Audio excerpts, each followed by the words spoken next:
পালং পনিরের কালারটা কি সুন্দর হয়েছে। আমি যেভাবে করছি তোমরা ওইভাবে করবে। হলুদ দেবে না, হলুদ দিলে কালার আসবে। লঙ্কার গুঁড়ো, লঙ্কা দেবে, কাঁচা লঙ্কা দিবে পেস্ট করে, সবুজ সবুজে হবে। লাল লঙ্কার গুঁড়ো দেবে না, দিলে অল্প দেবে, বেশি দেবে না। এইভাবেই করবে, খেতেও ভালো হয়, দেখতেও ভালো হয়। কালারের জন্য তো করে, এইভাবে করলে কালারটা সুন্দর আসে।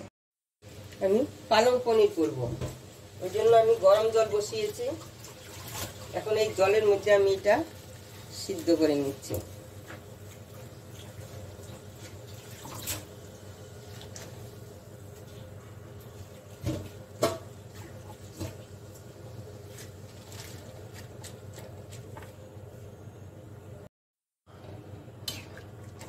এই পালংটা এই 2-3 মিনিট একটু সিদ্ধ করে নেব।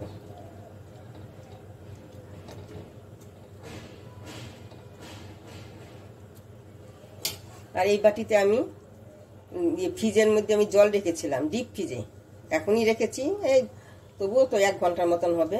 এই যে উপরে বরফ জমেছে, এই যে ভালো এত বরফ আনি। এই যে এর মধ্যে আমি এটাকে এই যে ডুবিয়ে রেখে দেবো। এর মধ্যেই পালং শাকটাকে রাখবো।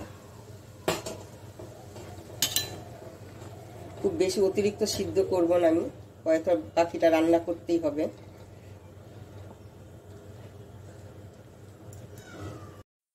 আমার পালংটা হয়ে গেছে,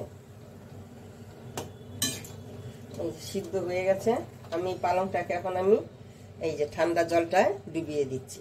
কারণ হলো এই যে সবুজ ভাবটা, যাই হোক কিছুটা হলে তো থাকবে, পুরোপুরি থাকবে না, থাকবে।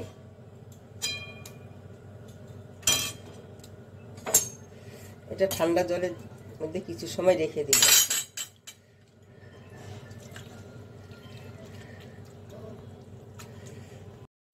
এখন আমি পনিরটাকে কেটে নিচ্ছি।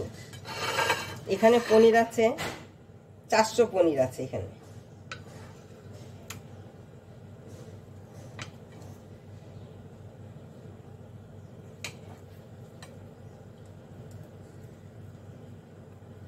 যে যেমন সাইজ করতে পারেন, এটা সাইজটা হলো নিজেদের কাছে, কিন্তু রান্নাটা কি করে করা হবে ওইটাই হলো আসল।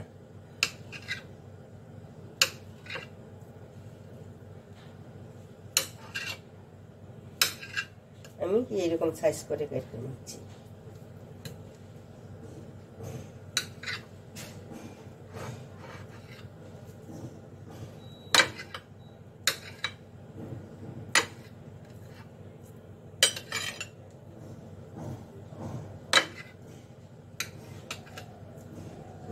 এই পনিরটা দারুণ খেতে হয়। এই পনির এটুকু আমি খেয়েই নেব। আমি এই 3টা কাঁচা লঙ্কা আর এই যে পালং যেটা সিদ্ধ করে রেখেছি, এটাকে আমি মিক্সিতে পেস্ট করে নেব। এখন আমার কড়াইটা গরম হয়ে গেছে। এখন এর মধ্যে আমি অল্প তেল দিচ্ছি, খুব একটা বেশি দেবো না বলে। এখানে আমি দিলাম একটু অল্প সাদা তেল।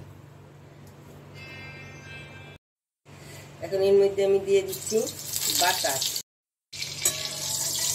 এর মধ্যে দিয়ে দিচ্ছি আমি জিরা ফোড়ন।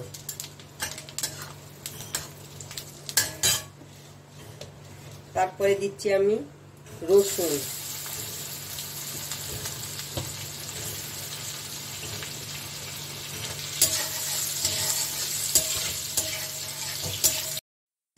এর মধ্যে দিয়ে দিচ্ছি আমি অল্প আদা,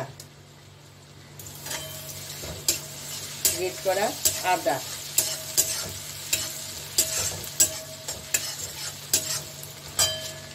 এখন এখানে দিয়ে দিচ্ছি আমি পেঁয়াজ, 2টো মাঝারি আকারের পেঁয়াজ।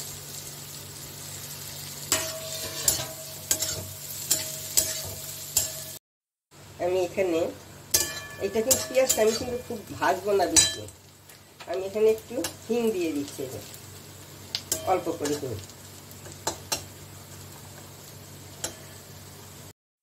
এই যে পেঁয়াজটা আমার নরম হয়ে আসছে।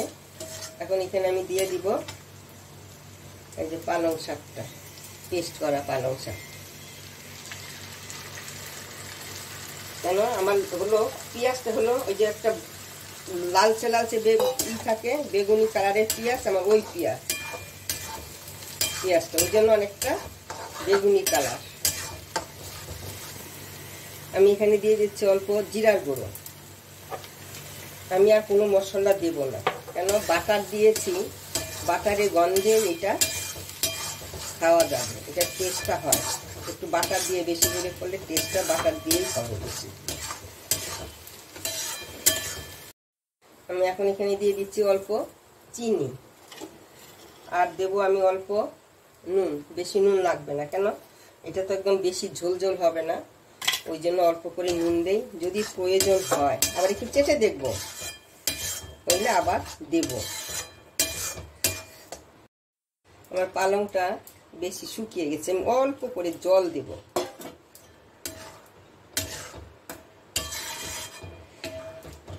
কেন খুব শুকনো করে আমি পেস্টটা করেছিলাম, ওই জন্য একটু জল দিলাম। আমার নুনটা কম আছে, আমি আর একটু নুন দিয়ে দিচ্ছি।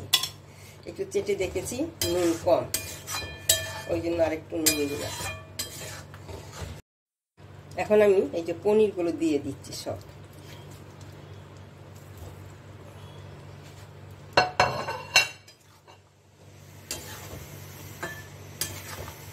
আমার রেসিপি যদি তোমাদের পছন্দ হয় লাইক করবে, শেয়ার করবে, সাবস্ক্রাইব করবে।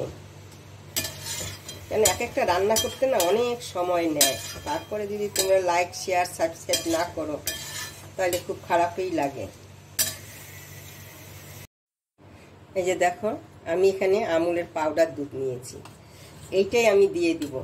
আমার হাতের কাছে আমার কোনো মাখি নেই, ক্রিম নেই, ওই জন্য এইটাকে ঘন করে দিয়ে দিব। এইটাই ক্রিমের কাজ করবে। তোমাদের হাতের কাছে ক্রিম তো সবসময় আনি না, সবসময় বাড়িতে করাও জানে, একটু আনলাম, সবসময় কাজে না লাগলে ওইটা কি হবে, সেই জন্য আনাটা হয় না। এই জন্য আমি কি করি, এই যে দুধটা আছে আমুল স্প্রে, মানে আমুলের পাউডার দুধটা, এই দুধটাকে আমি ক্রিম হিসাবে ব্যবহার করব। এখন আমি এর মধ্যে এই যে যেটা বললাম ইয়ার দুধটা, এটাই ক্রিম হিসাবে আমি ব্যবহার করছি, করে দেখবে ভালো লাগে। আর দিচ্ছি বাটার, আর একটু আমি দিয়ে দিব কি কাসুরি মেথি দিয়ে দেবো অল্প করে, অল্প দেব, বেশি দেব না। কোনো কিছু দিতে হয় না, বাটার আছে, বাটারের সেন্টেই খাওয়া যায়। তবু একটু দিয়ে দিলাম, না দিলেও হবে।